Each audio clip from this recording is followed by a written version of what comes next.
Hello students, welcome to ascension classes. आज हम start करेंगे क्लास 8th ज्योग्राफी का थर्ड चैप्टर जिसका नाम है मिनरल्स एंड पावर रिसोर्सेज। और इस वीडियो में हम डिस्कस करेंगे इस चैप्टर का पहला पार्ट जो कि है मिनरल्स यानी कि खनिज पदार्थ। तो अब जरा देखते हैं कि इन मिनरल्स का क्या रोल होता है हमारी दुनिया में। तो इस दुनिया में ऐसी बहुत सारी चीज़ें हैं जिन्हें हम इंसान बनाते हैं, जैसे कि इंसानों ने ईंटें बनाई और सीमेंट बनाई, और इन ईंटों और सीमेंट का इस्तेमाल करके हमने अपने घर बनाए और इतनी बड़ी बड़ी बिल्डिंग्स बनाई। अब ये ईंटें कैसे बनती हैं? सबसे पहले क्ले ली जाती है जो बारीक महीन मिट्टी होती है, इग्नियस रॉक्स की बनी हुई। उस क्ले में फिर सैंड मिलाई जाती है यानी कि रेत। फिर उसमें तमाम तरह के पत्थर मिलाए जाते हैं जैसे लाइमस्टोन यानी कि चूने का पत्थर, और ऐसे कई तरह के पत्थर मिलाए जाते हैं। तब जाके एक पेस्ट बनता है। उस पेस्ट को सुखाया जाता है, उसको पकाया जाता है। तब फिर एक लंबे प्रोसेस के बाद ईंटें बनती हैं, एक ऐसी चीज़ जो इतनी मजबूत है कि उससे बिल्डिंग्स बनाई जा सकती हैं, और वो इतनी लॉन्ग लास्टिंग है कि वो सर्दी, गर्मी, बारिश हर चीज़ झेल लेगी और एक लंबे वक्त तक चलेगी। तो बेसिकली ब्रिक्स में ये जो क्ले डाला जाता है, क्ले में क्या होता है? क्ले में मिनरल्स होते हैं या खनिज होते हैं, जैसे कि एल्यूमिनियम ऑक्साइड, सिलिकॉन ऑक्साइड। इसी तरीके से जो लाइमस्टोन होता है, इसमें कैल्शियम कार्बोनेट नाम का एक मिनरल होता है। तो ये सब चीज़ें मिलके मजबूती देती हैं इन ईंटों को और लॉन्ग लास्टिंग लाइफ देती हैं। इसी तरीके से जो सीमेंट होती है, सीमेंट बनाने के लिए पहले क्ले ली जाती है। क्ले में बॉक्साइट डाला जाता है। बॉक्साइट एक पत्थर होता है, उस पत्थर में कई तरह के मिनरल्स होते हैं जैसे कि aluminium oxide, silicon oxide, iron oxide. इसी तरीके से उसमें लाइमस्टोन, आयरन, कई तमाम तरह की चीज़ें डाली जाती हैं जिनमें कई सारे मिनरल्स होते हैं, तब जाके सीमेंट बन पाती है। इसके अलावा हम अपने घरों में जितनी भी तमाम तरह के अप्लायंसेस यूज़ करते हैं, चाहे फ्रिज, वॉशिंग मशीन, टेलीविज़न, चाहे जितने डिवाइसेस यूज़ करते हैं, चाहे कंप्यूटर्स हों, लैपटॉप्स हों, मोबाइल फ़ोन्स हों, इन तमाम चीज़ों को बनाने के लिए बहुत सारे मटेरियल या मेटल्स की ज़रूरत होती है। अब जैसे कि ये सारे अप्लायंसेस जो बनाए जाते हैं, इनमें एल्यूमिनियम का यूज़ बहुत होता है, कॉपर का यूज़ बहुत होता है, लोहे का यूज़ बहुत होता है कि लोहे से ही स्टील बनता है। और जितने भी अप्लायंसेस हैं, इलेक्ट्रिकल अप्लायंसेस, इनकी जो तार होती है, इनकी तार ऐसी होनी चाहिए कि करंट आराम से पास कर जाए। तो इस वजह से जो तार है वो बहुत गुड कंडक्टर ऑफ इलेक्ट्रिसिटी होनी चाहिए। इस वजह से तार बनाई जाती है। एक चीज़ होती है कॉपर, उसकी। तो ये सब जितनी भी चीज़ें हैं, ये सब चीज़ें हम इंसान यूज़ करते हैं, तब जाके इतने तमाम तरह के अप्लायंसेस बन पाते हैं। अब सवाल उठता है कि ये जो एल्यूमिनियम है या जो कॉपर है या जो आयरन है, ये सब तमाम चीज़ें क्या हम इंसान बनाते हैं? नहीं, ऐसा नहीं है। ये चीज़ें बनती हैं नेचर में, प्रकृति बनाती है इन चीज़ों को। तो ये चीज़ें मिलती कहाँ से हैं? क्या ऐसा होता है कि ये चीज़ें पेड़ों पे उगती हैं कि एल्यूमिनियम का पेड़ है, आप जाके एल्यूमिनियम तोड़ लेंगे? ऐसा भी नहीं होता है। ये चीज़ें मिलती हैं ज़मीन के नीचे गड़ी हुई होती हैं। और ऐसा भी नहीं होता है कि एक जगह पे एल्यूमिनियम गड़ा हुआ है, एक जगह पे आयरन गड़ा हुआ है, एक जगह पे कुछ और गड़ा हुआ है, आपको एल्यूमिनियम चाहिए तो आपने खोदा, आपको एल्यूमिनियम मिल गया। ऐसा भी नहीं होता है। ये सब चीज़ें मिक्स फॉर्म में पाई जाती हैं।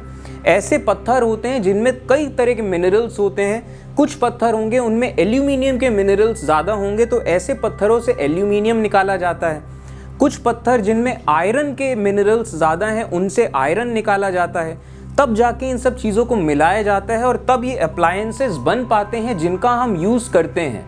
तो इन मिनरल्स से हम मेटल्स निकालते हैं, और उन मेटल्स से फिर हम अपने घर के बर्तन भी बनाते हैं, अपने डिवाइसेस भी बनाते हैं, अपने कार, बाइक्स, ट्रांसपोर्ट की चीज़ें, एरोप्लेन्स, सैटेलाइट्स, हम अपने हथियार, हर तमाम तरह की चीज़ों को हम बनाते हैं। और इस दौरान इन मिनरल्स का हम बहुत यूज़ करते हैं। तो आपको हल्का सा आइडिया लग गया होगा इन मिनरल्स के बारे में। तो अब कई सारे सवाल उठते हैं कि ये मिनरल्स दरअसल होते क्या हैं, ये मिनरल्स बनते कैसे हैं, और ऐसा कैसे होता है कि यही मिनरल्स ज़रूरी होते हैं आपको मोबाइल फ़ोन बनाने के लिए भी, और यही मिनरल्स कहीं ना कहीं आपके बॉडी में भी प्रेजेंट होते हैं। तो क्या होते हैं ये मिनरल्स, ये बनते कैसे हैं, ये मिनरल्स पत्थरों में क्यों पाए जाते हैं, और ये मिनरल्स हमेशा मिक्स फॉर्म में क्यों होते हैं? और ये मिनरल्स अनइवनली पाए जाते हैं पूरी दुनिया में। जैसे कि अगर आप कहें कि लोहा कहाँ कहाँ पाया जाता है, तो ऐसा नहीं कि लोहा दुनिया के हर जगह पाया जाता है, सिर्फ कुछ कुछ जगहें हैं जहाँ लोहा पाया जाता है। लिथियम कहाँ कहाँ पाया जाता है, तो सिर्फ कुछ जगहें हैं जहाँ लिथियम पाया जाता है। तो ऐसा क्यों होता है कि मिनरल्स इतने अनइवनली डिस्ट्रीब्यूटेड हैं? इसके बाद मिनरल्स को बचाने की ज़रूरत क्यों है और हम इन मिनरल्स से क्या सीख सकते हैं, ऐसे कई सारे सवाल उठते हैं। तो इन सारे सवालों को समझने के लिए मैं आपको कहानी सुनाता हूँ क्रिएशन की, कि किस तरीके से मिनरल्स बनते हैं, किस तरीके से दुनिया की अलग अलग चीज़ें बनती हैं। तो चलिए मैं आपको कहानी सुनाता हूँ क्रिएशन की, यानी कि किस तरीके से दुनिया की अलग अलग चीज़ें बनी हैं और किस तरीके से दुनिया की तमाम चीज़ें कनेक्टेड हैं एक दूसरे से। तो होता यह है कि आज से अरबों साल पहले एक ऐसा वक्त था जब ना ही हमारी ये धरती थी, ना ही ये पास वाला तारा था, ना ही ये चांद था और ना ही ये पूरा यूनिवर्स था। उस टाइम पे कुछ भी नहीं था, सिर्फ एक एनर्जी थी, यानी कि सिर्फ एक ताकत थी जिसका कोई रंग नहीं, कोई रूप नहीं, कोई आकार नहीं। अब होता यह है कि उस पॉइंट ऑफ टाइम पे होता है बिग बैंग, यानी कि वो जो एनर्जी है वो एक छोटे से पॉइंट पे कन्वर्ट होने लगती है मैटर में, यानी कि पदार्थ में, और वो छोटा सा पॉइंट बड़ा होते चले जाता है और बड़ा होते होते वो यूनिवर्स बनता है। और वो जो बबल बना एक, उस बबल के अंदर ही जगह बनी, स्पेस, और उस बबल के अंदर ही बना वक्त, यानी कि टाइम। उस बबल के बाहर ना कोई जगह है ना कोई वक्त है, तो उस बबल के बाहर कुछ है ही नहीं। जो कुछ भी है वो इस बबल के अंदर ही है। और ये यूनिवर्स आज भी बढ़ रहा है तेजी से। जैसे हम बात कर रहे हैं, अभी भी यूनिवर्स स्पीड ऑफ लाइट से भी ज्यादा तेजी से फैल रहा है। तो हुआ क्या कि वो छोटा सा पॉइंट बड़ा होता चला गया और ये यूनिवर्स बना।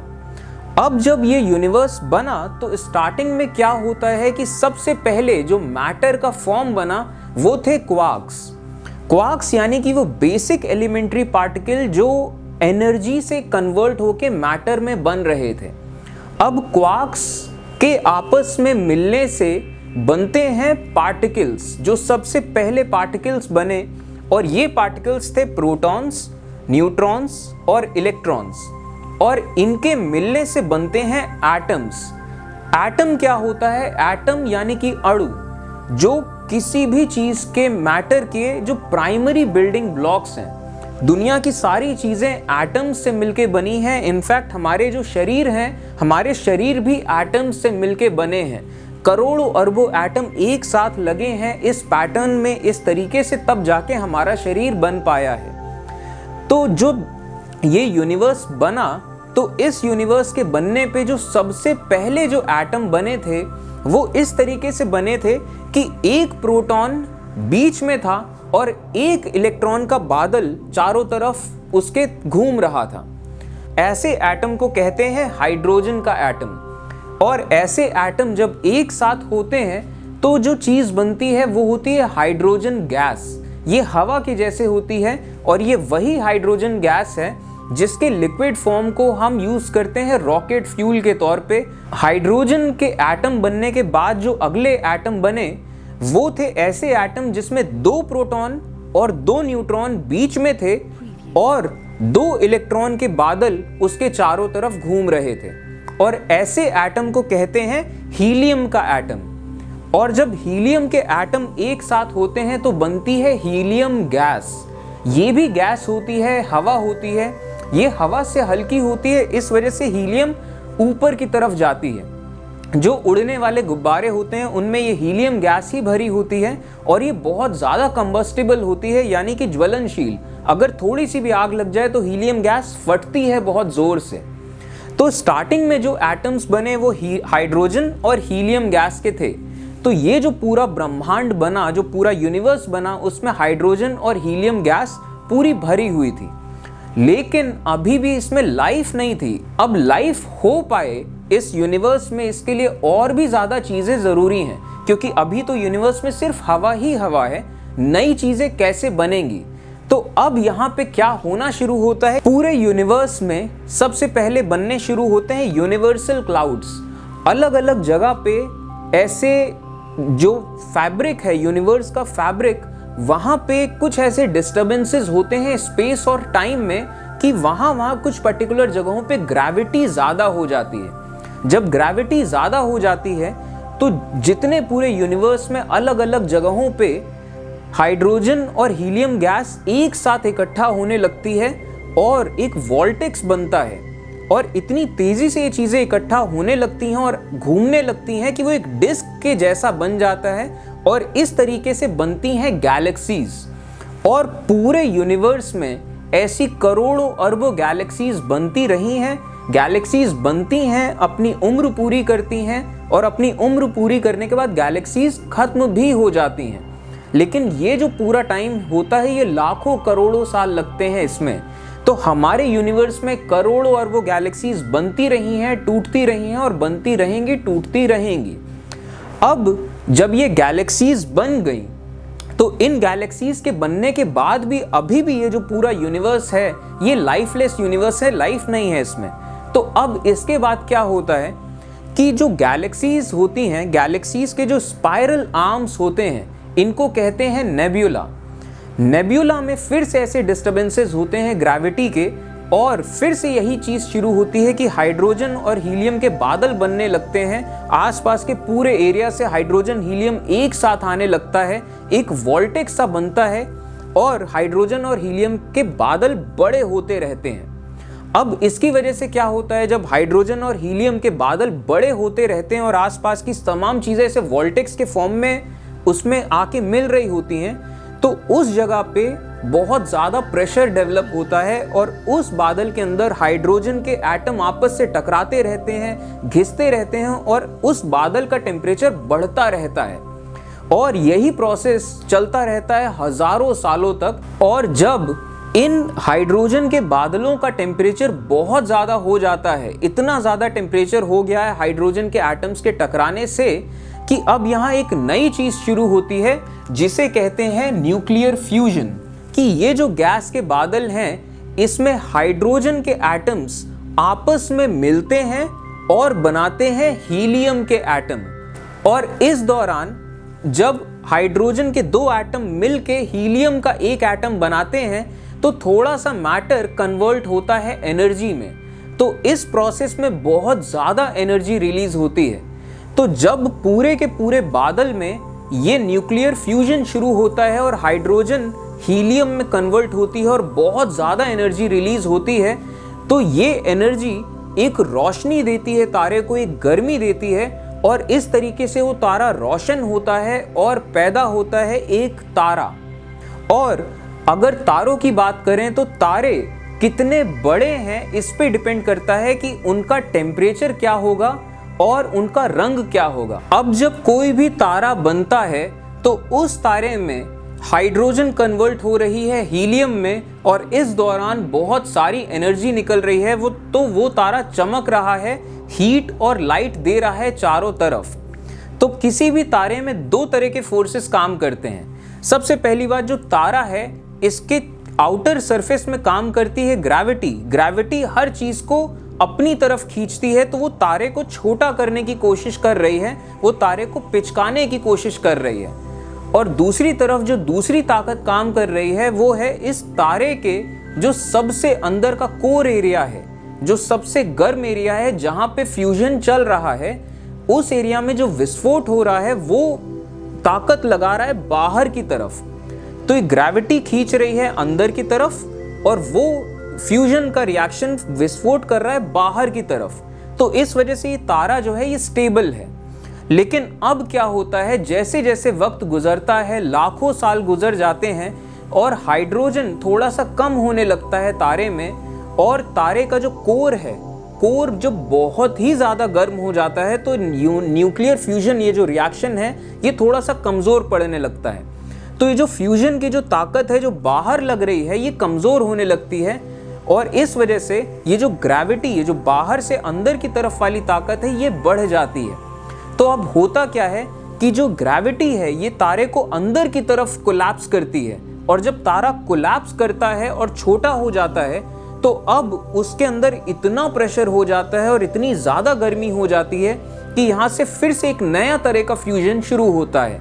अभी तक हाइड्रोजन कन्वर्ट हो रहा था हीलियम में, अब हीलियम आपस में फ्यूजन करना शुरू करता है।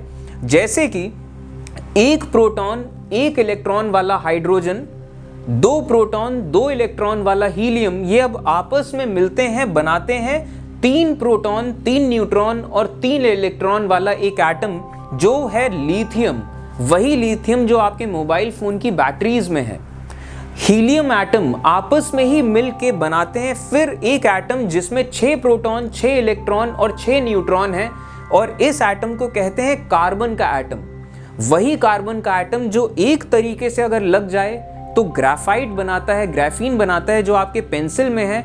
दूसरी तरीके से अगर अरेंज हो जाए तो वो हीरा बन जाता है। और ये carbon atom he basically base of life है। जो डीएनए बनता है, जितनी सारी तमाम चीजें हैं जो ऑर्गेनिक जिनमें लाइफ है, ये उनका बेस बनता है ये कार्बन एटम। इसके बाद इसी तरीके से एक नए टाइप का एटम बनता है जिसमें 7 प्रोटॉन होते हैं, उसे नाम दे दिया गया नाइट्रोजन। ये बेसिकली अमीनो एसिड्स और प्रोटीन्स का बेस है।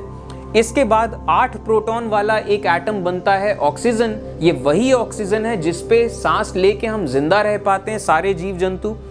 11 प्रोटॉन वाला एक सोडियम बनता है। 13 प्रोटॉन वाला एक एल्यूमिनियम बनता है। एल्यूमिनियम वही चीज जिसके बर्तन होते हैं, जिसके यूटेंसिल्स होते हैं, जिसके हवाई जहाज होते हैं। इसके बाद 20 प्रोटॉन वाला एक एटम बनता है कैल्शियम, वही कैल्शियम जो आपकी हड्डियों में होता है। और इसी तरीके से ये फ्यूजन चलता रहता है। जब वो तारा कोलैप्स करता है, फ्यूजन शुरू होता है दोबारा से। हीलियम आपस में फ्यूज करके बनाता है कार्बन और थोड़ा सा लिथियम, तो फ्यूजन फिर से शुरू होता है, तो तारा फिर से बढ़ता है। और अब की बार उस तारे में हाइड्रोजन, हीलियम, लिथियम, कार्बन ये सब चीजें होंगी। जब हीलियम थोड़ा सा कम होने लगता है तो फ्यूजन फिर से थोड़ा कमजोर पड़ता है। जब कमजोर पड़ता है तो तारा फिर से कोलैप्स करता है। जब फिर से कोलैप्स करता है तो फिर उसमें फ्यूजन शुरू होता है, और अब की बार फ्यूजन शुरू होता है कार्बन के साथ। तो अब कार्बन फ्यूज करना शुरू करता है बाकी सारे एटम्स के साथ और नए एटम्स बनाता है, फिर से तारा बड़ा होता है। और यही साइकिल चलती रहती है, और ये साइकिल चलती है जब तक कि 26 प्रोटॉन वाला एक एटम बनता है जो है लोहे का एटम। अब जब लोहा बन जाता है किसी भी तारे में और लोहा ज़्यादा हो जाता है उस तारे में, तो वो तारा फिर ज़्यादा देर तक रह नहीं पाता क्योंकि लोहे की न्यूक्लियर एनर्जी बहुत कम होती है। तो वो तारा कोलैप्स करता है और उस तारे के अंदर जितनी भी चीज़ें बनी हैं वो फैल जाती हैं स्पेस में। और इसके बाद अगर तारा बहुत ही ज़्यादा बड़ा तारा हुआ तब ये चीज़ पॉसिबल हो पाती है कि लोहा बनने के बाद भी उसमें फ्यूजन हो पाए। और इसके बाद जब बड़ा तारा होता है फिर फ्यूजन होता है, तब जाके हमें मिलते हैं हेवियर मेटल्स जो हेवी एलिमेंट्स हैं। जैसे कि एक एटम बनता है जिसमें 47 प्रोटॉन होते हैं, और वो जो एटम है वो बनता है चांदी बनाता है। वो एक एटम बनता है जिसमें 79 प्रोटॉन होते हैं, और वो जो चीज़ बनाता है उसे कहते हैं सोना। इसी तरीके से एक एटम बनता है 92 प्रोटॉन जिसमें होते हैं, और वो एटम बनाता है यूरेनियम। और यहाँ तक आते आते ये एटम इतने बड़े हो जाते हैं कि अब ये अनस्टेबल हो जाते हैं और ये एटम आपस में टूटने लगते हैं। और जब एटम आपस में टूटते हैं तो इससे एनर्जी निकलती है, और इस वजह से यूरेनियम का यूज करते हैं न्यूक्लियर एनर्जी पाने के लिए। तो इस तरीके से ये पूरा सिस्टम है, फ्यूजन होता है और नई नई चीजें बनती रहती हैं तारों के अंदर। और हम इंसानों की जिंदगी इतनी छोटी होती है कि हम अपनी जिंदगी में ये चीज़ नहीं देख सकते कि गैस का एक बादल बना, वो बादल एक तारा बन गया, वो तारा अपनी उम्र पूरी करके फिर खत्म हो गया। हम ये चीज़ नहीं देख सकते, लेकिन अगर इस चीज़ को फास्ट फॉरवर्ड किया जाए तो हम ये चीज़ देख सकते हैं कि किस तरीके से किसी भी गैलेक्सी में कितनी जल्दी जल्दी तारे बनते हैं, अपनी उम्र पूरी करके फिर से टूट जाते हैं, और ये तारे अनंत काल से बनते आए, बनते रहेंगे।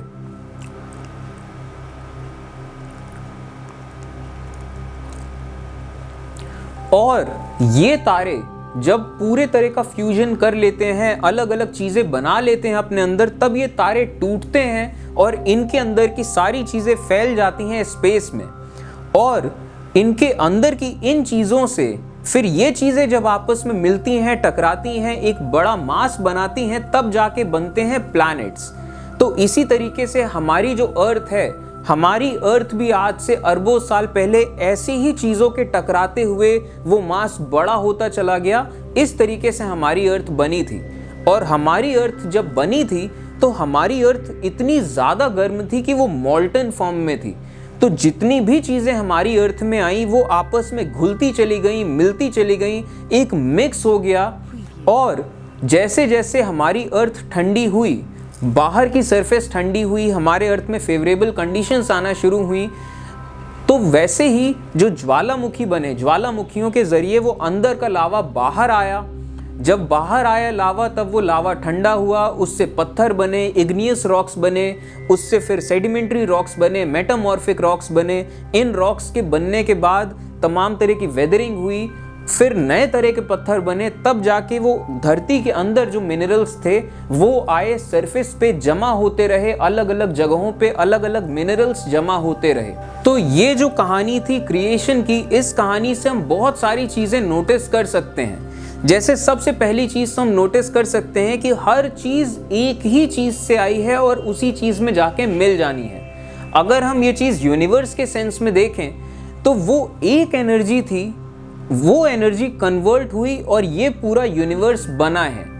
और ये यूनिवर्स बना एक टाइम पे, ये अपना वक्त पूरा करेगा और एक ऐसा टाइम आएगा जब ये यूनिवर्स वापस से खत्म हो जाएगा और फिर से कुछ नहीं होगा।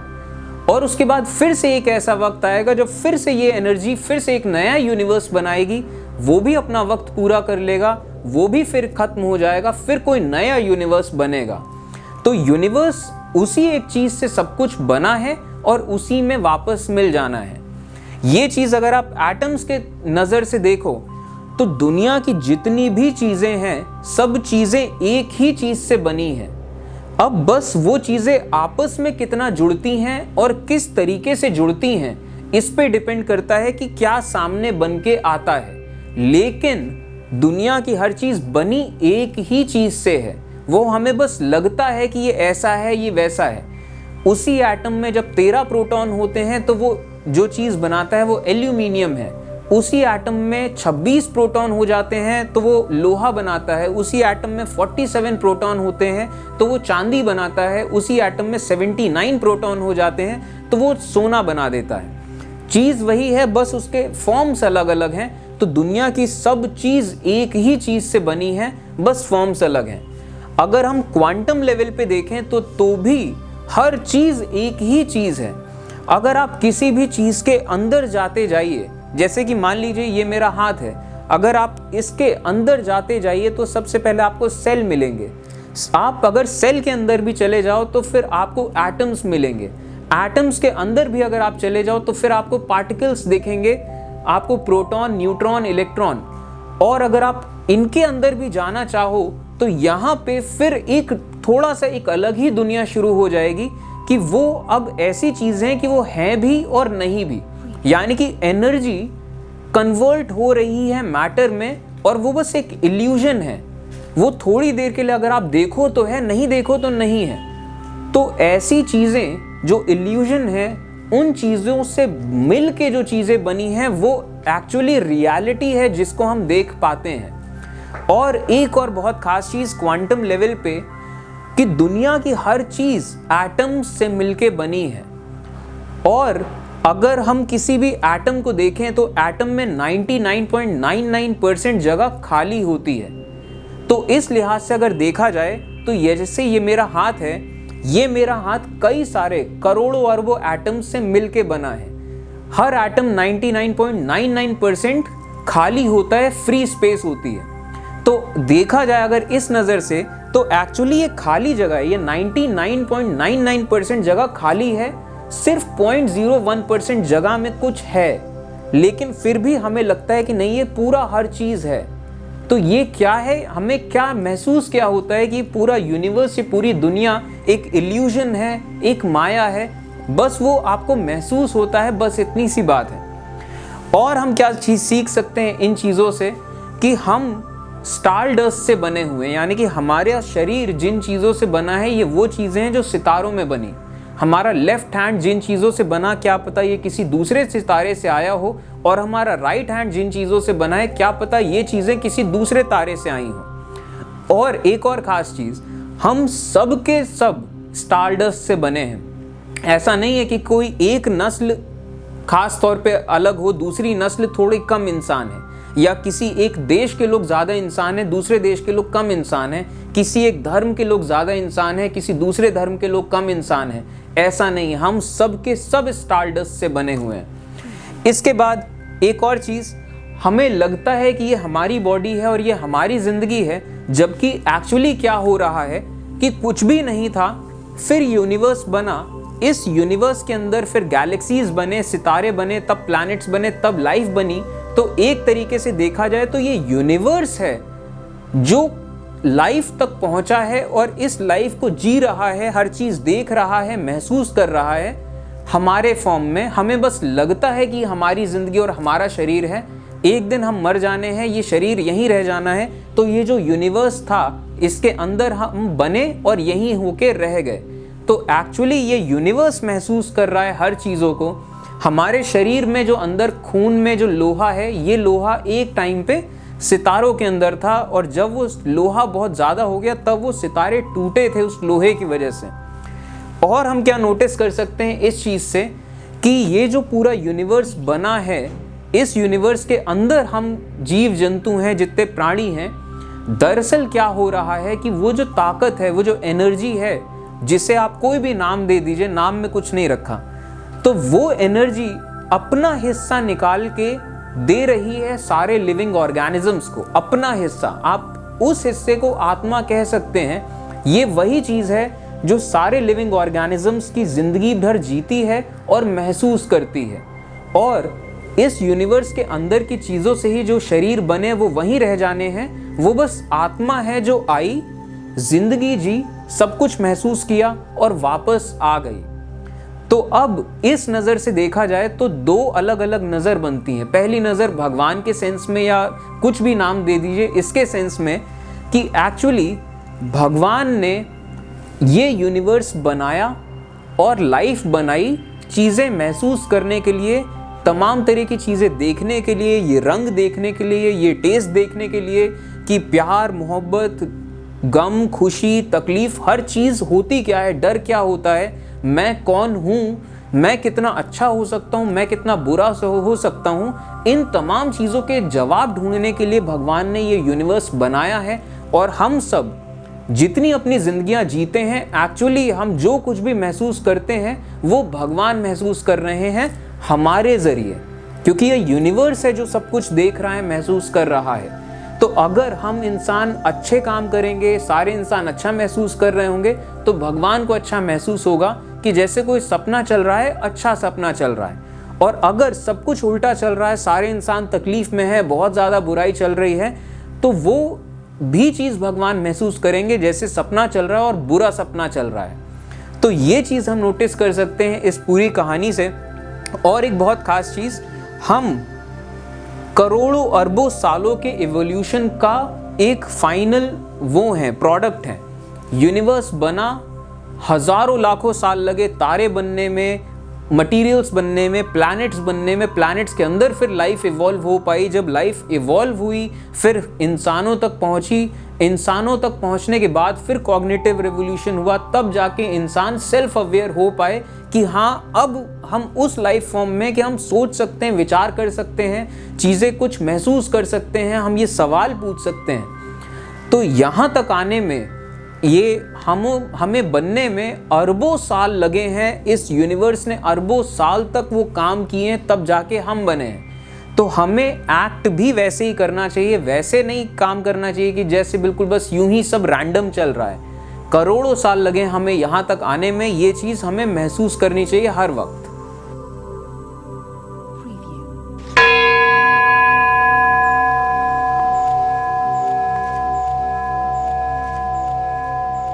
तो अभी तक आपको बेसिक आइडिया लग गया होगा मिनरल्स का।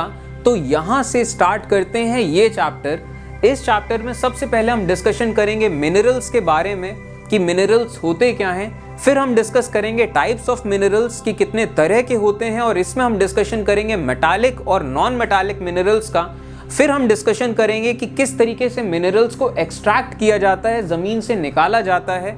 इसके बाद हम डिस्कशन करेंगे कि किस तरीके से मिनरल्स डिस्ट्रीब्यूटेड हैं पूरी दुनिया में, और उसके बाद फिर हम डिस्कशन करेंगे किस तरीके से हमारे देश में मिनरल्स का डिस्ट्रीब्यूशन है।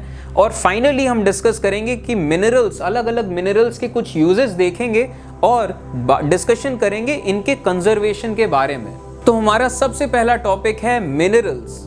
Naturally occurring inorganic substance that has a definite chemical composition is a mineral.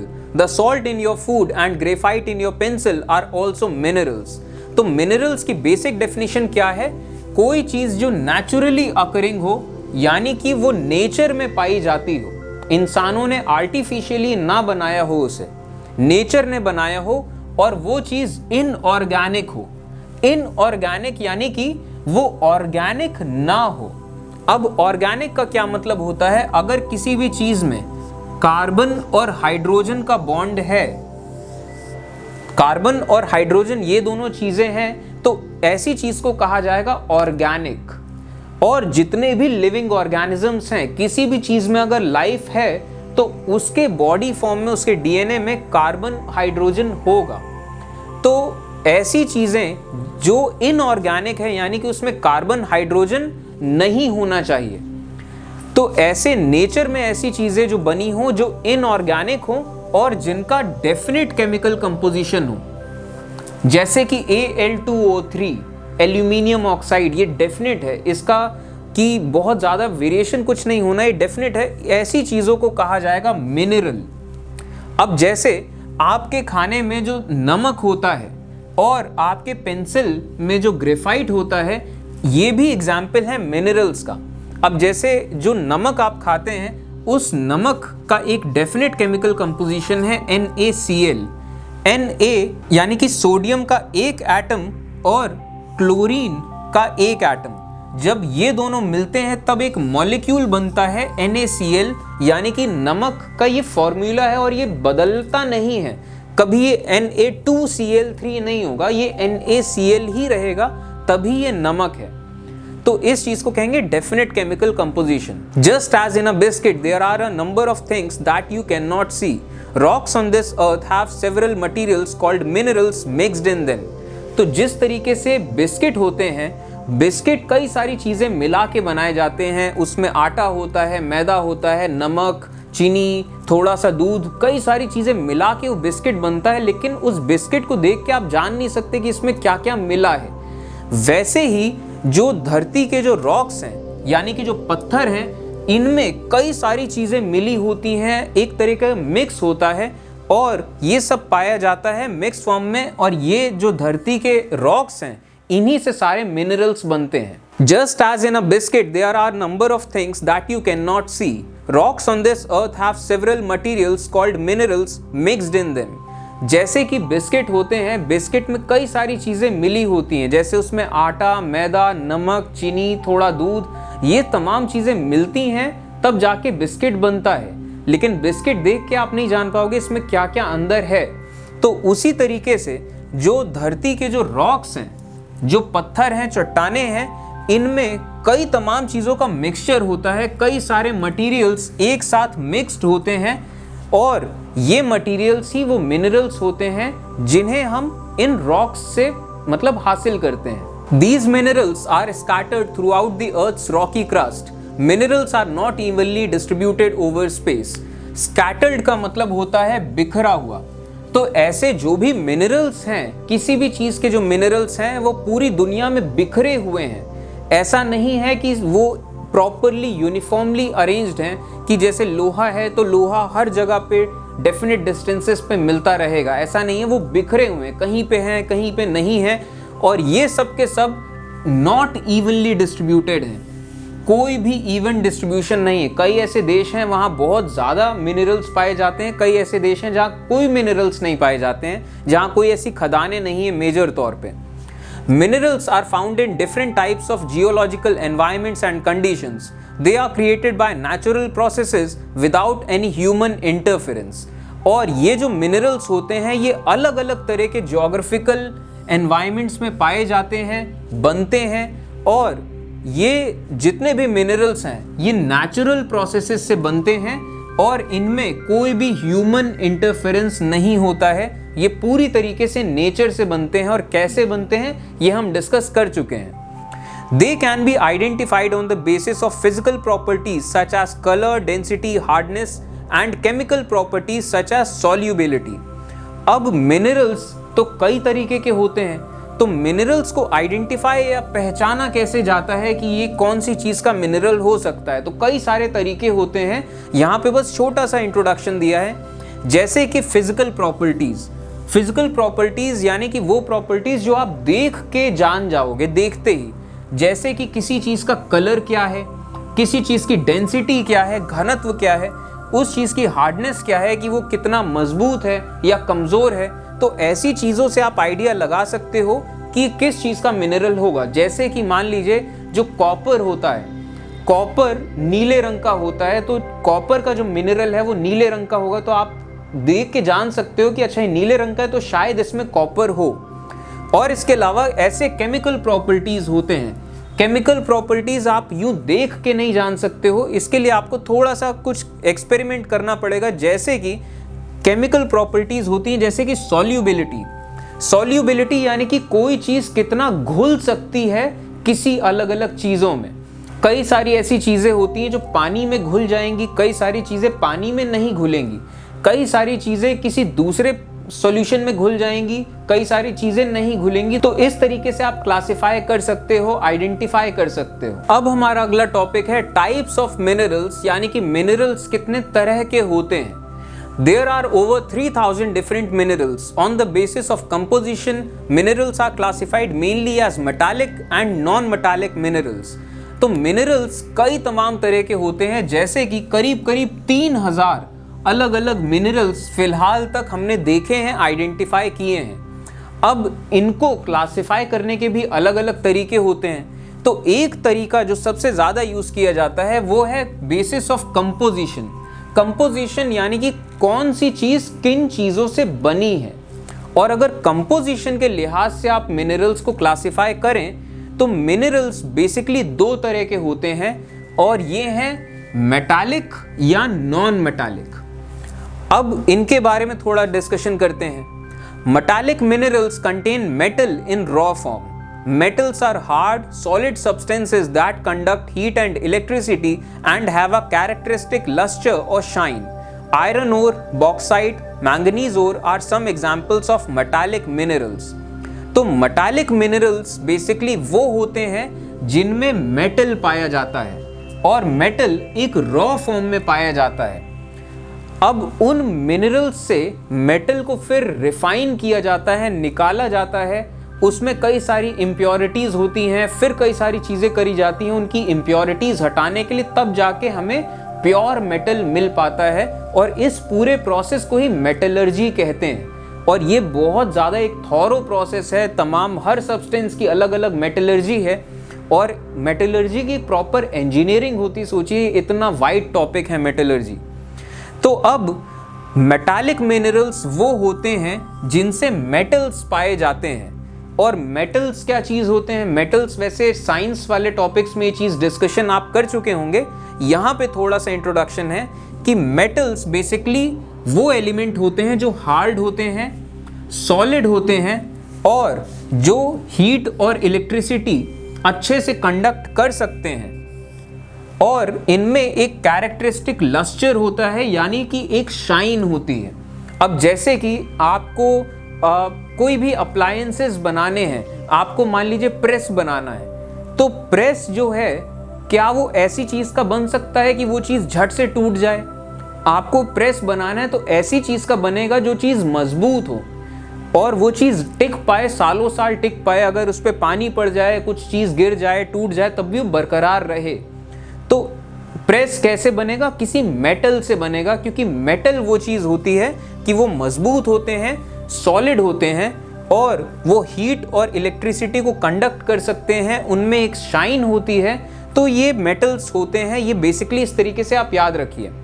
जो आयरन ओर है यानी कि जो लोहे की जो खदान है, जो बॉक्साइट है, बॉक्साइट एक पत्थर होता है, इसमें कई तरह के मिनरल्स होते हैं और बेसिकली इससे एल्यूमिनियम निकलता है। इसके बाद जो मैंगनीज ओर है, इससे मैंगनीज मेटल निकलता है। तो ऐसे ओर बेसिकली एग्जाम्पल हैं मेटालिक मिनरल्स। मेटालिक मिनरल्स में भी फेरस और नॉन फेरस। अब मेटालिक मिनरल्स भी देखा जाए तो दो तरह की होती हैं। जो पहले तरह की है वो उसे कहते हैं फेरस, और जो दूसरे तरह की मेटालिक मिनरल्स हैं उन्हें कहते हैं नॉन फेरस। अब सबसे पहली चीज, ये फेरस क्या होता है? जो लोहा होता है, लोहे का साइंटिफिक टर्म होता है फेरस या फेरिक। और लोहा जो है एक बहुत मतलब एक सिग्निफिकेंट सी चीज है। ये चीज हम देख चुके हैं कि ये 26 प्रोटॉन वाला जो एटम है, यहां तक फ्यूजन हो पाता है आराम से तारों में, और ये लोहा बनने के बाद फिर वो छोटे तारे फ्यूजन नहीं कर पाते। फिर जो बहुत बड़े तारे होते हैं वो फिर लोहे के बाद वाली चीजें बना पाते हैं। तो ये अपने आप में ये बड़ा खास सा एलिमेंट है। और ये जो आयरन है, ये कई सारी चीजें कंस्ट्रक्शन वर्क में यूज होता है। और आयरन की एक और बहुत खास चीज, ये मैग्नेटिक प्रॉपर्टीज शो करता है। तो अब यहाँ पे फेरस मिनरल्स और नॉन फेरस मिनरल्स, ये दो तरह के मेटालिक मिनरल्स होते हैं। एक तरह के तो होते हैं फेरस मिनरल्स जिनमें कहीं ना कहीं लोहा पाया जाता है, जैसे कि आयरन और जो लोहे की खदान है, जो मैंगनीज की खदान है, उसमें भी लोहे के मिनरल्स होते हैं। जो क्रोमाइट होता है, जो ये भी एक मेटल होता है, जो इसका जो मिनरल होता है उसमें भी लोहा पाया जाता है। तो किसी भी, क्योंकि ये चीज हम डिस्कस कर चुके हैं कि हर चीज मिक्स होती है, तो लोहा बहुत ज्यादा मिक्स होता है कुछ मेटल्स के साथ। और जहां जहां भी लोहा मिक्स होगा वो चीज ऐसी होगी कि वो मैग्नेटिक प्रॉपर्टी शो करेगी, वो चुंबक से चिपकना चाहेगी। तो ऐसी चीजों को फेरस मिनरल्स कहेंगे। और जिन चीजों में लोहा नहीं होता है उनकी प्रॉपर्टीज अलग होती हैं, जैसे कि नॉन फेरस कहते हैं उन चीजों को, और उन चीजों में लोहा नहीं होता है। और इनके एग्जाम्पल क्या क्या हैं? जैसे कि सोना जो होता है, सोने के जो मिनरल्स होते हैं, जो चांदी के मिनरल्स होते हैं, कॉपर के या लेड के, ये सब है तो मेटल, लेकिन इनमें लोहा नहीं होता है। तो इनको नॉन फेरस कहते हैं कि इनके मिनरल्स में लोहा नहीं है। और लोहा नहीं है तो ये चुंबक से चिपकेंगे नहीं, इनमें प्रॉपर्टीज इनकी थोड़ी सी अलग होंगी। तो ये दोनों टाइप होते हैं मेटालिक मिनरल्स के। अब डिस्कस करते हैं नॉन मेटालिक मिनरल्स, यानी कि ऐसे मिनरल्स जिनमें मेटल नहीं है। अब मेटल नहीं है तो क्या है वो? Non metal. अब नॉन मेटल्स देखते हैं क्या है। Non-metallic minerals do not contain metals. Limestone, mica, gypsum are some examples of such minerals. Coal and petroleum are also non-metallic minerals. तो जैसे limestone है, जो चूने का जो पत्थर होता है, काफ़ी नाजुक होता है। जो माइका होता है, जो जिप्सम होता है, ये कुछ ऐसे एग्जाम्पल हैं ऐसे मिनरल्स के जिनमें मेटल नहीं पाया जाता है। और ये बहुत सॉलिड नहीं होते हैं, काफ़ी जल्दी टूट जाते हैं, इनमें शाइन नहीं होती है, इनके प्रॉपर्टीज़ अलग हैं, और ये थोड़े बुरे कंडक्टर होते हैं हीट और इलेक्ट्रिसिटी के। इसके अलावा जो कोयला है और जो पेट्रोलियम है, ये भी नॉन मेटालिक मिनरल्स हैं कि इनमें मेटल नहीं पाया जाता है। अब हमारा अगला टॉपिक है एक्सट्रैक्शन ऑफ मिनरल्स, यानी कि किस तरीके से मिनरल्स को निकाला जाता है ज़मीन से, यानी कि उन्हें एक्सट्रैक्ट किया जाता है। Minerals can be extracted bye mining, drilling और क्वेरीइंग। मिनरल्स को बेसिकली 3 तरीकों से निकाला जाता है ज़मीन से, और ये तरीके हैं माइनिंग, ड्रिलिंग और क्वेरीइंग। अब ये मिनरल्स के बारे में हम डिस्कस कर चुके हैं कि ये ज़मीन के नीचे होते हैं। तो अब यही चीज़ यहाँ पे बताई जाएगी। जो मिनरल्स ज़मीन से जस्ट लगे हुए होते हैं कि जस्ट ज़रा सा खोदिए आपको वो खदानें मिल जाएंगी, उन मिनरल्स को ज़रा सा खोदने पे मिल जाते हैं, उसे कहते हैं क्वेरीइंग। जो मिनरल्स थोड़ा सा और गहरे में दबे होते हैं उन मिनरल्स को ढूंढने के लिए आपको माइन करना पड़ेगा, माइनिंग। और जो मिनरल्स बहुत ही ज्यादा अंदर गड़े होते हैं, बहुत ही ज्यादा, उन्हें फिर आपको ड्रिल करना पड़ता है, वहां यूज होता है ड्रिलिंग। तो अब इनके हम डेफिनेशंस देखते हैं। क्वेरीइंग, minerals that lie near the surface are simply dug out by the process known as quarrying। तो क्वेरीइंग क्या होता है? ऐसे मिनरल जो सरफेस के यानी कि जमीन के बहुत पास में होते हैं, तो उनको बहुत सिंपल वे में थोड़ी सी खुदाई करके वो मिनरल्स मिल जाते हैं। तो इस प्रोसेस को कहते हैं क्वेरीइंग, कि आपने जरा सा खोदा और आपको मिनरल्स मिल गए। अब जो अगला तरीका है वो है माइनिंग। माइनिंग कौन से मिनरल्स के लिए यूज होता है? जो ज्यादा अंदर हो। The process of taking out minerals from rocks buried under the earth surface is called mining. वही चीज कही गई कि माइनिंग क्या होता है? वो प्रोसेस कि आप मिनरल्स को बाहर निकालो उन पत्थरों से जो पत्थर बरीड यानी कि गड़े हुए हों अर्थ के अंदर, तो उस प्रोसेस को कहते हैं माइनिंग।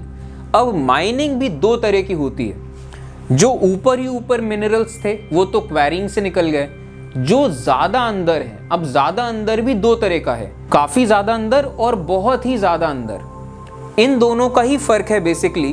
अब पहले तरह की माइनिंग होती है open cast mining. Minerals that lie at shallow depth are taken out by removing the surface layer, this is known as open cast mining. ऐसे मिनरल्स जो शैलो डेप्थ में हैं, यानी कि गहराई तो है, क्वेरीइंग में गहराई नहीं थी, इसमें गहराई है लेकिन शैलो, बहुत ज्यादा गहराई नहीं है। शैलो का मतलब होता है छिछला, तो आपको खोदना है लेकिन बहुत ज्यादा नहीं खोदना है।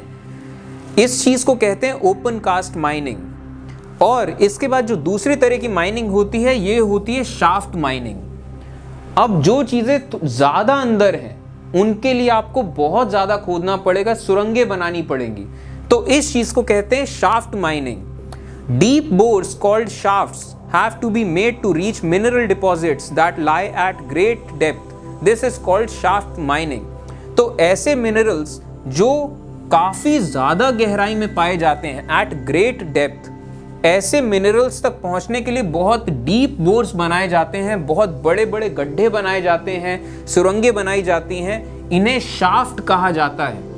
तब जाके वो मिनरल्स मिलते हैं। इस चीज को कहते हैं शाफ्ट माइनिंग। तो शैलो डेप्थ यानी कि हल्की गहराई, और ग्रेट डेप्थ यानी कि बहुत ज्यादा गहराई। तो हल्की गहराई ओपन कास्ट, बहुत ज्यादा गहराई शाफ्ट माइनिंग। अब अगला प्रोसेस है drilling. Petroleum and natural gas occur far below the earth surface, deep wells are bored to take them out, this is called drilling. अब कुछ मिनरल्स होते हैं जो बहुत ही ज्यादा अंदर होते हैं, जैसे कि जो पेट्रोलियम होता है और जो नेचुरल गैस होती है, ये कहाँ पाए जाते हैं? फार बिलो द अर्थ सरफेस, यानी कि बहुत ही ज्यादा अंदर। और इन तक पहुंचने के लिए बहुत ज्यादा गहरे कुएं खोदे जाते हैं, तब जाके वो पेट्रोलियम या नेचुरल गैस बाहर आता है। और इस प्रोसेस को कहते हैं ड्रिलिंग, यानी कि ड्रिल करना यानी कि छेद बनाना।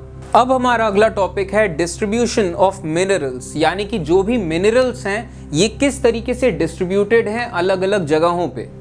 Minerals occur in different types of rocks, some are found in igneous rocks, some in metamorphic rocks while others in sedimentary rocks. Generally, metallic minerals are found in igneous and metamorphic rock formations that form large plateau. तो minerals वैसे तो अलग अलग तरह के पत्थरों में पाए जाते हैं।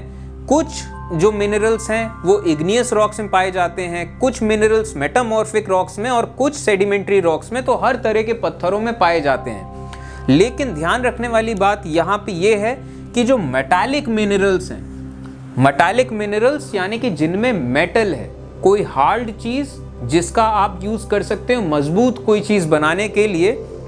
और मेटालिक मिनरल्स दोबारा से याद करिए, दो तरह के होते थे, जिसमें लोहा है, जिसमें लोहा नहीं है, फेरस, नॉन फेरस। तो मेटालिक मिनरल कहे गए हैं, तो यहाँ दोनों तरह की बात हो रही है, चाहे फेरस हो चाहे नॉन फेरस हो। तो मेटालिक मिनरल्स जो होते हैं ये आमतौर पे देखा जाए तो इग्नियस रॉक्स में और मेटामॉर्फिक रॉक्स में ज़्यादा पाए जाते हैं, और ऐसे रॉक्स एक लार्ज प्लेट्यू बनाते हैं, यानी कि प्लेट्यू वाला इलाका, वहां पे इस तरीके के मेटालिक मिनरल्स ज्यादा पाए जाते हैं। Sedimentary rock formations of plains and young fold mountains contains non metal minerals like limestone. Mineral fuels such as coal and petroleum are also found in sedimentary strata. तो अब एक जो मेटालिक रॉक्स थे ये पाए जाते थे इग्नियस और मेटामॉर्फिक में, और जो नॉन मेटालिक जो मिनरल्स हैं ये ज़्यादातर पाए जाते हैं सेडिमेंट्री रॉक्स के अंदर। अब ये सेडिमेंट्री रॉक्स भले ही प्लेन्स के हों चाहे यंग फोल्ड माउंटेन्स के हों। फोल्ड माउंटेन्स का मतलब होता है जब दो कॉन्टिनेंटल प्लेट आपस में टकराती हैं तो उससे जो पहाड़ बनते हैं उन्हें कहते हैं फोल्ड माउंटेन्स। और यंग फोल्ड माउंटेन्स यानी कि ऐसे जो पहाड़ हैं ये बनते तो आए अरबों सालों से, तो बहुत पहले जो माउंटेन्स ऐसे फोल्ड माउंटेन्स बने उनको कहते हैं ओल्ड फोल्ड माउंटेन्स, और जो कंपैरेटिवली जो बाद में बने उन्हें कहते हैं यंग फोल्ड माउंटेन्स, यानी कि ये थोड़े से जवान हैं, थोड़े से कम उम्र है इनकी उन पहाड़ों के कंपैरिजन में। तो यंग फोल्ड माउंटेन्स हों चाहे प्लेन्स के इलाके, जो सेडिमेंट्री रॉक्स होते हैं, सेडिमेंट्री रॉक्स के अंदर नॉन मेटल्स ज़्यादा पाए जाते हैं। और एग्जाम्पल दिया जाता है जैसे लाइमस्टोन का, कैल्शियम कार्बोनेट, ये एक नॉन मेटल है और ये पाया जाता है सेडिमेंट्री रॉक्स में। इसके अलावा जो मिनरल फ्यूल्स हैं, चाहे कोयला है चाहे पेट्रोलियम है, ऐसे मिनरल फ्यूल्स भी पाए जाते हैं सेडिमेंट्री स्ट्राटा में। और copper rock looks blue in colour, oldest rocks are in western Australia. यहाँ पे ये दो फैक्ट आपके एनसीईआरटी की बुक्स में थे तो मैंने दे दिए कि कॉपर रॉक ब्लू कलर के दिखाई देते हैं, और दुनिया के जो सबसे पुराने जो पत्थर पाए गए हैं वो पाए गए हैं वेस्टर्न ऑस्ट्रेलिया में, और इनकी उम्र जब देखी गई तो पाया गया 4300 मिलियन ईयर्स अगो, यानी कि 4.3 अरब साल पहले के, जब हमारी दुनिया बनी थी उसके जस्ट 300 मिलियन साल बाद ये पत्थर यहाँ बने थे। तो ये दुनिया के सबसे पुराने पत्थर हैं, करीब करीब 4 अरब साल पहले के। तो अब हम डिस्कस करते हैं अलग अलग मिनरल्स का डिस्ट्रीब्यूशन पूरी दुनिया में। शुरुआत करते हैं हम एशिया के साथ, इस कॉन्टिनेंट से। China and India have large iron ore deposits. The continent produces more than half of world's tin. China also leads in production of lead, antimony and tungsten. Asia also has deposits of manganese, bauxite, nickel, zinc and copper. Asia में जो दो बड़े देश हैं China और India, ये बहुत बड़े इनके पास भंडार हैं आयरन ओर के, यानी कि लोहे की जो खदानें हैं। पूरी दुनिया में जितना भी टिन है, टिन एक मटेरियल होता है और टिन से बहुत सारी चीज़ें अलग अलग बनाई जाती हैं। तो दुनिया में जितना भी टिन है उसमें आधे से ज़्यादा टिन एशिया में है। और एशिया एक और चीज़ में, मतलब एशिया में अगर देखा जाए देश के लिहाज से, तो चाइना लीड करता है पूरी दुनिया में प्रोडक्शन में, चाहे वो लेड का प्रोडक्शन हो, चाहे एंटीमनी, चाहे टंगस्टन। तो ये सब तमाम चीज़ें एशिया में इतनी ज़्यादा पाई जाती हैं। और एशिया में और भी ज़्यादा डिपॉजिट हैं मैंगनीज के और बॉक्साइट के, निकल के, जिंक के और कॉपर के। अब जरा देखते हैं कि यूरोप में क्या डिस्ट्रीब्यूशन है मिनरल्स का। It is the leading producer of iron ore in the world. Russia, Ukraine, Sweden and France have large amounts of iron ore. Mineral deposits of copper, lead, zinc, magnesium and nickel are found in eastern Europe and European Russia. Switzerland has no known mineral deposits. अब यहाँ पे इस पूरी चीज़ में आपको हर चीज़ नहीं याद करनी है, जो कुछ खास फैक्ट हैं बस उतना याद रखिए। जैसे ये एक फैक्ट पूछा जा सकता है कि पूरी दुनिया में किस कॉन्टिनेंट में सबसे ज़्यादा आयरन पाया जाता है, तो इस चीज़ का जवाब है Europe. Leading producer of iron ore, सबसे ज़्यादा लोहे की खदानें यूरोप में हैं। और रशिया, यूक्रेन, स्वीडन, फ्रांस, इन सब में आयरन ओर बहुत सारे हैं। इसके अलावा यूरोप में कॉपर, लेड, जिंक, मैग्नीशियम, निकल, इन सब तमाम चीज़ों की भी खदानें हैं। और ये खदानें यूरोप के ईस्टर्न हिस्से में है और जो यूरोप का वो हिस्सा जो रशिया में है, ये वहाँ पे भी इन सब चीज़ों की बहुत खदानें हैं। और यहाँ एक और नया फैक्ट आता है कि स्विट्ज़रलैंड ये एक ऐसा देश है यूरोप का जहाँ पे कोई भी अभी तक पता नहीं लगाया जा सका कि कोई मिनरल डिपॉजिट्स यहाँ अभी तक तो नहीं मिल पाए हैं। अब है North America. Mineral deposits in North America are located in 3 zones. तो नॉर्थ अमेरिका में मिनरल्स कई जगह पाए जाते हैं और बेसिकली इनको 3 जोन्स में हम डिवाइड कर सकते हैं। सबसे पहला है Canadian region. North of the Great Lakes have iron ore, nickel, gold, uranium and copper. तो इस जोन में आयरन, निकल, गोल्ड, यूरेनियम, कॉपर की खदानें हैं। जो दूसरा रीजन है एपलेचियन रीजन, इसमें कोयले की बहुत ज़्यादा खदानें हैं। जो तीसरा रीजन है वेस्टर्न कॉर्डिलेरास, तो इसमें खदानें हैं कॉपर, लेड, जिंक, गोल्ड और सिल्वर के। तो नॉर्थ अमेरिका में इतनी सब चीज़ें पाई जाती हैं। अब डिस्कस करते हैं साउथ अमेरिका के बारे में। Brazil is the largest producer of high grade iron ore. ये एक फैक्ट मिल गया।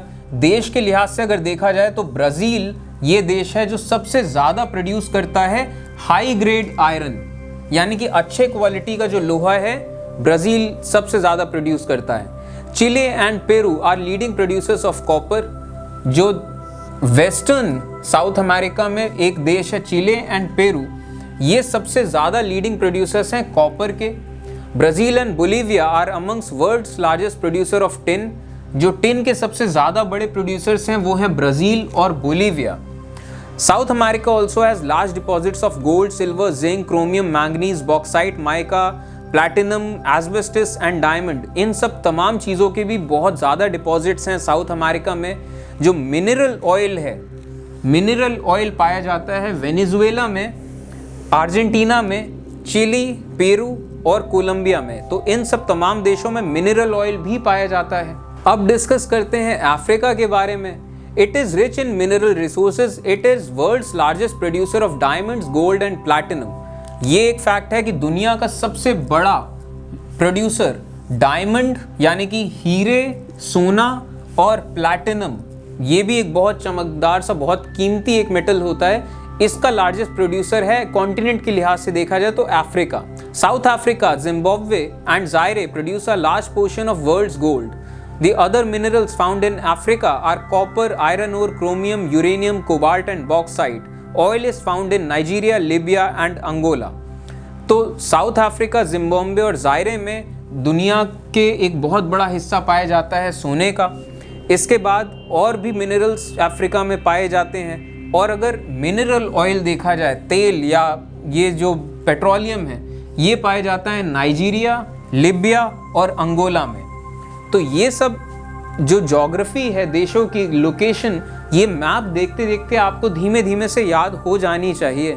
अब अगला है ऑस्ट्रेलिया।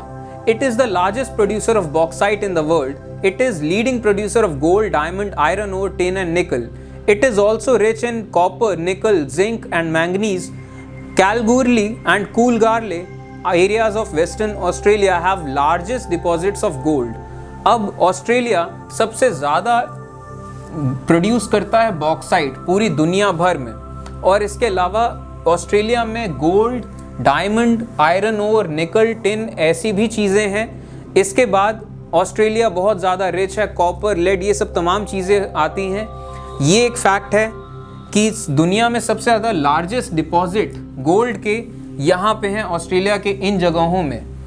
ये सब चीज़ें बहुत ज़्यादा इतनी याद नहीं करनी, बस सुन लीजिए, ध्यान रखिए, दिमाग में रखिए कि हर जगह ये चीज़ें पाई जाती हैं। अब डिस्कस करते हैं Antarctica. Geology of Antarctica is well known enough to predict the existence of a variety of mineral deposits. Deposits of coal in trans-Antarctic mountains and iron near the Prince Charles Mountains of East Antarctica is forecasted. Iron ore, gold, silver and oil are also present in commercial quantities. अब Antarctica एक ऐसा continent है जहाँ पे लोग इस तरीके से बस के नहीं रहते हैं, वहाँ कोई ऐसा देश नहीं बस गया है, वो एक कॉन्टिनेंट है। और जब से इस कॉन्टिनेंट की डिस्कवरी हुई है कि ऐसी भी कोई जगह है दुनिया में, तब से ये ट्रीटी साइन करी गई है अमेरिका ने खास तौर पे, क्योंकि पूरी दुनिया का मॉनिटर अमेरिका है फिलहाल के टाइम में। तो अमेरिका ने ये ट्रीटी साइन कराई दुनिया के सारे देशों से कि ये जो अंटार्कटिका है यहाँ ऐसा नहीं होगा किसी देश का क्लेम होगा यहाँ पे, और यहाँ कोई कमर्शियल एक्टिविटीज़ नहीं करी जाएंगी, यहाँ सिर्फ रिसर्च करी जाएगी और बस इतने के लिए ही इसको रखा जाएगा अंटार्कटिका को।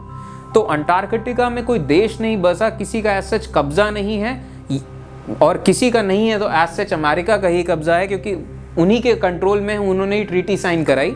लेकिन फिर भी वैसे देखा जाए तो यहाँ सिर्फ साइंटिफिक डिस्कवरी होती है, साइंटिस्ट लोग रहते हैं। लेकिन अगर अंटार्कटिका की आप जियोलॉजी देखिए, यानी कि किस तरीके से ज़मीन वहाँ की बनी है, वहाँ क्या क्या चीज़ें हैं, तो आप प्रेडिक्ट कर सकते हैं, अंदाज़ा लगा सकते हैं कि वहाँ क्या क्या हो सकता है।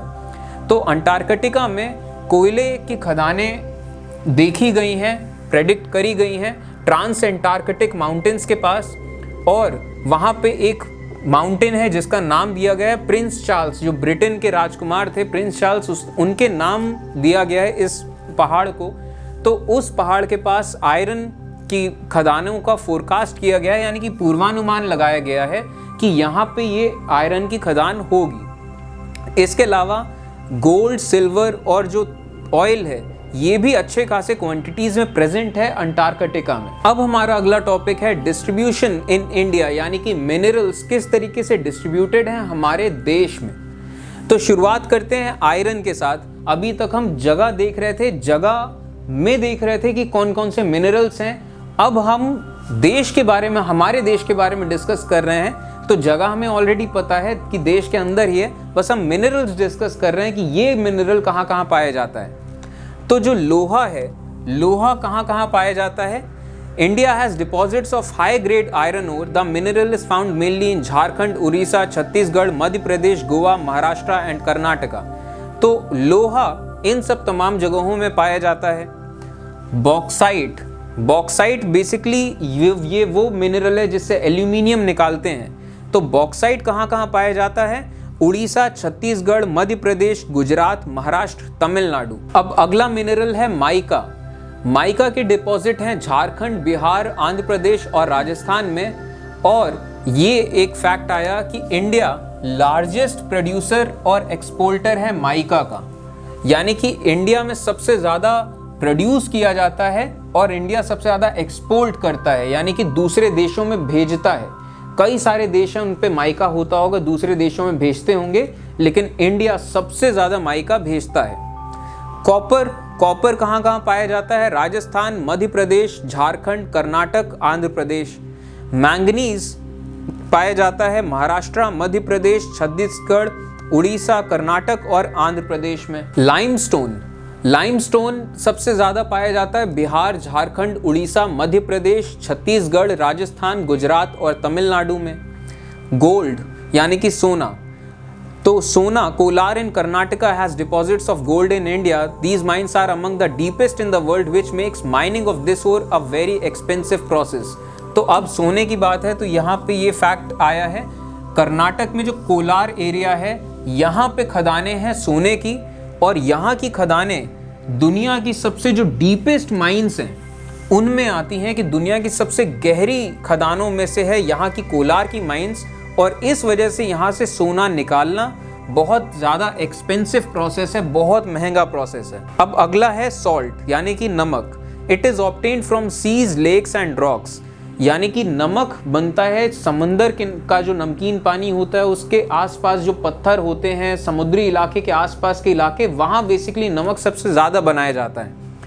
तो अब इंडिया में क्या है? World's leading producer and exporter of salt. ये भी एक फैक्ट है, ध्यान रखिए कि दुनिया का सबसे लीडिंग प्रोड्यूसर और एक्सपोर्टर नमक का हमारा देश है, कि सबसे ज़्यादा नमक बनता है और सबसे ज़्यादा नमक दूसरे देशों में भेजा जाता है। ये सब जितने भी फैक्ट आए हैं कि दुनिया में मिनरल्स कहाँ हैं और इंडिया में मिनरल्स कहाँ हैं, तो ऐसे जो फैक्ट हैं, सबसे पहले तो ये फैक्ट याद रख लीजिए, क्योंकि ये पर्टिकुलर फैक्ट हैं, कभी भी आ सकते हैं। और अगर इस तरीके से आप जितना याद रख पाएँ, कुछ पैटर्न देखिए, जब मैप देखेंगे तो पैटर्न्स देखिए कि कहाँ पे क्या चीज़ मिल रही है, तो थोड़ा हल्का फुल्का आइडिया ले लीजिए कि आपको पता रहे कि अच्छा कौन से एरिया में क्या क्या होता है। अब हमारा अगला टॉपिक है यूजेस ऑफ मिनरल्स, यानी कि मिनरल्स के यूजेस क्या क्या होते हैं। तो कई सारे यूजेस हम डिस्कस कर ही चुके हैं, अब देखते हैं आपके बुक्स में और क्या क्या दिया है। Minerals are used in many industries, कई सारे मिनरल्स का यूज होता है कई सारी अलग अलग इंडस्ट्रीज में। कोई भी चीज बनानी हो तो किसी अलग अलग तरह के मिनरल का यूज होता रहता है। Minerals which are used for gems are usually hard, these are then set in various styles of jewellery. कई सारे ऐसे मिनरल्स होते हैं जिनका इस्तेमाल होता है जेम्स के तौर पे। जेम्स यानी कि जो बेशकीमती पत्थर होते हैं, जो रत्न होते हैं, जवाहरात होते हैं, उन्हें कहते हैं जेम्स। तो ऐसे मिनरल्स बेसिकली बहुत ज़्यादा हार्ड होते हैं और इनको जब जेम के लिए इस्तेमाल किया जाता है तो फिर उन्हें अलग अलग तरह की ज्वेलरी में यानी कि आभूषणों में फिर सेट किया जाता है। Copper is another metal used in everything from wires, coins, pipes, cookware, alloys etcetera. Copper एक ऐसा मेटल है जो मिनरल से निकलता है और ये कॉपर फिर कई जगह यूज होता है। कॉपर की वायर्स बनती हैं, कॉपर के सिक्के चलते आए हैं इतिहास में हमेशा से, कॉपर के पाइप बनते हैं, जो कुकवेयर है, जो बर्तन है, ये कॉपर के बनते हैं। कॉपर से अलॉयज बनते हैं। अलॉयज यानी कि दो मेटालिक चीजों को मिला के कोई तीसरा एक चीज बनना, इस चीज को कहते हैं एलॉय। जैसे कॉपर में अगर आप कुछ और मिला दें तो वो कुछ नई चीज बन जाएगी और ये नई चीज और ज्यादा मजबूत हो सकती है, इसकी प्रॉपर्टीज और अलग हो सकती हैं, तो ऐसे एलॉयज बनाए जाते हैं। Silicon used in computers and micro electronic industries obtained from quartz. तो जो कंप्यूटर्स होते हैं और जो माइक्रो इलेक्ट्रॉनिक इंडस्ट्री है, इसमें जो चिप बनाई जाती है, इसमें सिलिकॉन का बहुत ज़्यादा यूज़ होता है। और ये जो सिलिकॉन है ये पाया जाता है क्वार्ट्ज से। क्वार्ट्ज एक मिनरल होता है, इससे निकालते हैं सिलिकॉन, फिर यूज होता है कंप्यूटर्स में। Aluminium obtained from its ore bauxite is used in automobiles and airplanes, bottling industry, buildings and even in kitchen cookware. Aluminium ये जो मेटल होता है, इसका जो ओर होता है, ओर यानी कि जो खदान यानी कि जो पत्थर जिससे वो एल्यूमिनियम निकाला जाता है, इसकी ओर है बॉक्साइट। इस पत्थर से एल्यूमिनियम निकाला जाता है आमतौर पे, और ये एल्यूमिनियम फिर यूज होता है ऑटोमोबाइल्स में। क्योंकि एल्यूमिनियम की खासियत क्या है कि ये पहली बात तो स्ट्रॉन्ग है, दूसरी बात ये हल्का है, बहुत ज़्यादा भारी नहीं है, और इसके बाद ये मैलिएबल है, किसी भी शेप में, फॉर्म में आप बड़े आराम से इसे बना सकते हो। हीट और इलेक्ट्रिसिटी का गुड कंडक्टर है, ये शाइनी होता है तो देखने में भी अच्छा लगता है, और ये सस्ता भी होता है। तो इस वजह से ये स्ट्रॉन्ग है और हल्का है, तो इस वजह से इसे ऑटोमोबाइल्स में यूज़ करते हैं। एयरप्लेन्स में ये एल्यूमिनियम का यूज़ होता है, क्योंकि अगर एरोप्लेन बहुत भारी हो गया तो उड़ने में दिक्कत आएगी और बहुत ज़्यादा फ्यूल खाएगा वो, तो इस वजह से एल्यूमिनियम का यूज़ किया जाता है। बॉटलिंग इंडस्ट्री में कई सारी चीज़ों को स्टोर करने में एल्यूमिनियम यूज़ होता है। बिल्डिंग्स बनाने में, कई सारी चीज़ों में, फर्नीचर में, किचन कुकवेयर में, यानी कि बर्तन बनाए जाते हैं एल्यूमिनियम के। और इसके बाद यहाँ पे मैंने कुछ और एक्स्ट्रा दे दिए हैं यूजेस अलग अलग चीज़ों के। जैसे स्टील जो होता है, स्टील बनता है आयरन, लोहे में थोड़ा कार्बन मिला दिया, क्रोमियम मिला दिया तो बनता है स्टील। और ये स्टील, लोहा, क्रोमियम, ये सब चीज़ें इनसे बनाई जाती हैं बिल्डिंग्स, बिल्डिंग मटेरियल, जितनी सरिया, और बिल्डिंग्स में बहुत सारा मेटल यूज़ होता है। सर्जिकल इक्विपमेंट्स, जो ऑपरेशन करने वाले जो सर्जिकल इक्विपमेंट्स होते हैं वो इनसे बनते हैं। जो लेड, ये एक चीज़ होती है, इसका यूज़ होता है बैटरीज में। एक और मेटल होता है मैग्नीशियम। मैग्नीशियम के सीट बनते हैं, जो कार की सीटें होती हैं, कैमरे के पार्ट्स होते हैं, लैपटॉप के पार्ट्स होते हैं। मैग्नीशियम आग पकड़ता है तो बहुत अलग अलग रंगों में जलता है, तो इस वजह से जो पटाखे होते हैं, पटाखों में मैग्नीशियम का यूज़ होता है। लाइमस्टोन, लाइमस्टोन का इस्तेमाल किया जाता है बिल्डिंग बनाने में, सीमेंट बनाने में। टूथपेस्ट जो होता है उसमें भी ये चूने वाला पत्थर का इस्तेमाल होता है। इसके अलावा लाइमस्टोन यूज़ किया जाता है अलग अलग केमिकल्स बनाने के लिए। इसके बाद माइका, ये एक चीज़ होती है, ये इंसुलेटर का काम करता है मोटर्स में और जनरेटर्स में। अब ये चीज़ें जब आप पढ़ेंगे, इलेक्ट्रॉनिक्स पढ़ेंगे, तो आप ये चीज़ जानेंगे। जो जिंक होता है, जिंक एक मेटल होता है, जिंक से बनाया जाता है ब्रास। जो हमने अभी पढ़ा था एलॉय, कि दो चीज़ों को मिला के एक तीसरा कुछ बनाया जाता है मटेरियल, तो ब्रास एक एलॉय है। जिंक में कुछ और मिलाते हैं तब ब्रास बनता है। तो जिंक से ब्रास भी बनता है, पेंट भी बनता है, रबर बनाने में जिंक का यूज होता है, बैटरीज और इलेक्ट्रिकल सामान। इसके बाद यूरेनियम के बारे में हम डिस्कस कर चुके हैं। यूरेनियम जो एटम होता है बहुत बड़ा होता है, तो इसमें इतने प्रोटॉन, इतने न्यूट्रॉन और इतने इलेक्ट्रॉन होते हैं कि बहुत अनस्टेबल हो जाता है। तो यूरेनियम अगर थोड़ा सा भी इसको कंडीशंस मिले तो टूटने लगता है अलग अलग छोटे छोटे उसमें एटम्स में।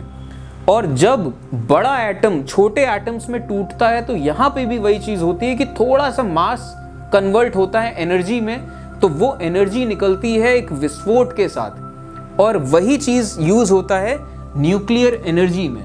जो हम लोग जितनी न्यूक्लियर एनर्जी यूज़ करते हैं, हम बेसिकली ये काम करते हैं। अब हमारा अगला टॉपिक है कंजर्वेशन ऑफ मिनरल्स, यानी कि मिनरल्स को कंजर्व करके रखना, बचा के रखना। Minerals are non renewable resources. Minerals जो होते हैं ये नॉन रिन्यूएबल रिसोर्सेज होते हैं। अब नॉन रिन्यूएबल का मतलब ये दोबारा नए नहीं हो जाएंगे।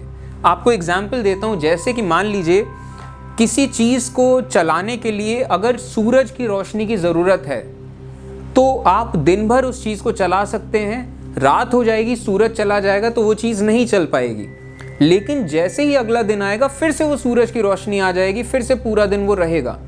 तो सूरज की रोशनी को कहेंगे रिन्यूएबल, यानी कि वो दोबारा से नई हो जाएगी।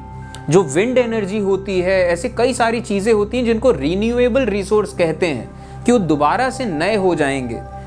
तो ये मिनरल्स जो है ये नॉन रिन्यूएबल रिसोर्सेज हैं, यानी कि दोबारा से नए नहीं होंगे। एग्जाम्पल देता हूँ, जैसे कि हमारे मोबाइल फ़ोन की बैटरी में लिथियम यूज़ होता है। तो लिथियम हमारे पूरी दुनिया में सिर्फ कुछ जगहों में पाया जाता है, और लिथियम की खदानों में जितना लिथियम है उतना ही लिथियम है हमारे पास। अब हमने लिथियम का इस्तेमाल मोबाइल फ़ोन की बैटरी के लिए कर दिया। मोबाइल फ़ोन बिजनेस में है, तो मोबाइल फ़ोन जितना बिकेंगे उतना पैसा आएगा। तो खूब मोबाइल फ़ोन बनने लगे, खूब बिकने लगे और मार्केट बन गया उसका, तो लिथियम हम इस्तेमाल करते जा रहे हैं। तो कभी एक ऐसा टाइम आएगा जब लिथियम जितना अर्थ में वो ख़त्म हो जाएगा। तो ऐसा नहीं है कि लिथियम जिस दिन ख़त्म हो गया उस दिन हम भगवान से प्रार्थना करेंगे और भगवान फिर से अगले दिन लिथियम की खदानें डाल देंगे। ऐसा नहीं होगा। लिथियम की जितनी खदानें हैं उतना ही लिथियम है, वो नया नहीं हो जाएगा। ठीक है, तो इस चीज़ को कहते हैं नॉन रिन्यूएबल रिसोर्स। तो जितने भी मिनरल्स होते हैं ये नॉन रिन्यूएबल हैं, दोबारा नए नहीं होंगे। और इन रिसोर्सेज को बनने में हज़ारों साल लगते हैं। जब वो लावा निकलता है अर्थ से तो वो लावा ठंडा होता है, उससे पत्थर बनते हैं, फिर उन पत्थरों से वेदरिंग होती है, वो छोटे छोटे टुकड़े उसके उड़ा के ले जाती है हवा पानी, कहीं पे वो इकट्ठा होते हैं, फिर वहाँ खदानें बनती हैं। और ये पूरे प्रोसेस में हज़ारों साल लगते हैं, तब जाके वो चीज़ बनती है। तो बनने में हज़ारों साल लगते हैं कि वो उन मिनरल्स का फॉर्मेशन हो, पहली बात वो बने, और वो कॉन्सेंट्रेट हो, यानी कि किसी जगह पे इकट्ठा हो। तो इस चीज़ में लगते हैं हज़ारों साल। अब जो रेट ऑफ फॉर्मेशन है, यानी कि जिस रेट से, यानी कि जिस गति से या जिस तेज़ी से वो मिनरल बनते हैं, उससे कहीं ज़्यादा तेज़ी से हम उसे कंज्यूम कर लेते हैं, उससे बहुत ज़्यादा तेज़ी से हम इस्तेमाल कर लेते हैं। तो बनने में धीमे धीमे बनेगा, हम तेज़ी से इस्तेमाल कर रहे हैं तो वो ख़त्म हो जाएगा एक टाइम पे आके। तो इसी वजह से हमें ज़रूरत है कि जितने भी मिनरल्स हमारे पास हैं हम उन मिनरल्स का कायदे से इस्तेमाल करें, कि जितना ज़रूरी हो उतना इस्तेमाल करें, बहुत ज़्यादा अंधा यूज़ ना करें उस चीज़ का। It is necessary to reduce wastage in process of mining. और एक और चीज़, जब मिनरल्स को निकाला जाता है ज़मीन से, तो माइनिंग के टाइम पे, कि जब आप मिनरल्स को निकालते हैं तो उस दौरान मिनरल्स में वेस्टेज बहुत ज़्यादा होता है। तो हमें ये वेस्टेज को रिड्यूस करना है, कम करना है, कि हम जब मिनरल्स को निकालें, उन मिनरल्स से मेटल निकालें, मिनरल्स का यूज़ करें, इस दौरान मिनरल्स का वेस्टेज कम से कम करें, क्योंकि दुनिया उतनी ही बड़ी है, वापस से वो चीज़ें नहीं आ जाएंगी। Recycling of metals is another way in which mineral resources can be conserved. और जितने भी मेटल्स हैं या जितनी भी चीज़ें हैं, इनको रिसाइकिल करना बहुत ज़्यादा ज़रूरी है, जिससे कि ये सारे रिसोर्सेज कंजर्व हो पाएँ थोड़ा बहुत, कि एक ही चीज़ दोबारा से रिसाइकिल करके आप यूज़ करो तो तो मिनरल्स के कंजर्वेशन के लिए क्या जरूरी है? सबसे पहले तो रिड्यूस। क्या रिड्यूस करें? सबसे पहले तो अपना यूज रिड्यूस करिए कि ये जो हमने मार्केट बना दिया है कि सामान ज्यादा से ज्यादा बनाओ कि वो ज्यादा से ज्यादा बिके, ज्यादा से ज्यादा बिके तो ज्यादा से ज्यादा पैसा मिले।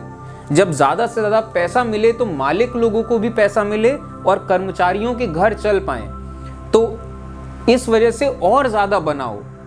तो अभी इस वक्त हो क्या रहा है, चाहे कोई भी चीज हो दुनिया में, जितना इंसानों को जरूरत है उससे कहीं ज्यादा बनाया जा रहा है, कहीं ज्यादा उस चीज को बेचना पड़ रहा है। बिक भी नहीं रही है तो बर्बाद हो जा रही हैं, लेकिन बन रहा है क्योंकि हमारी इकोनॉमिक्स ऐसी हो चुकी है कि वो अंधा बिल्कुल हो चुका है कि चीजें बनाओ बेचो तब जाके इकोनॉमी चलेगी, वरना ठप पड़ जाएगा सब।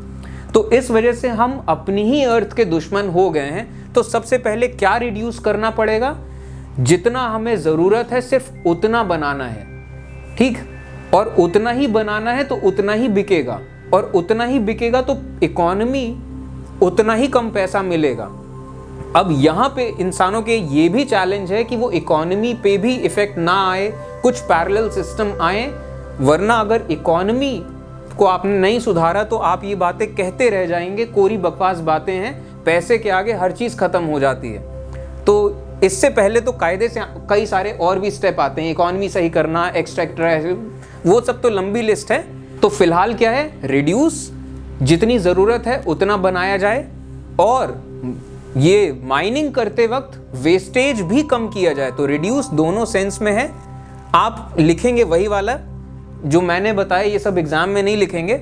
इसके बाद रिसाइकिल करिए, चीज बन गई है तो उसको बस एक बार यूज करके फेंकना नहीं, दोबारा से जितना रिसाइकिल हो सके और रीयूज कर सकें चीजों को। तो बेसिकली ये तरीके हैं मटेरियल या मिनरल्स को कंजर्व करने के। तो ये था क्लास 8 ज्योग्राफी के 3rd चैप्टर का पहला पार्ट। चलिए फिर, थैंक यू।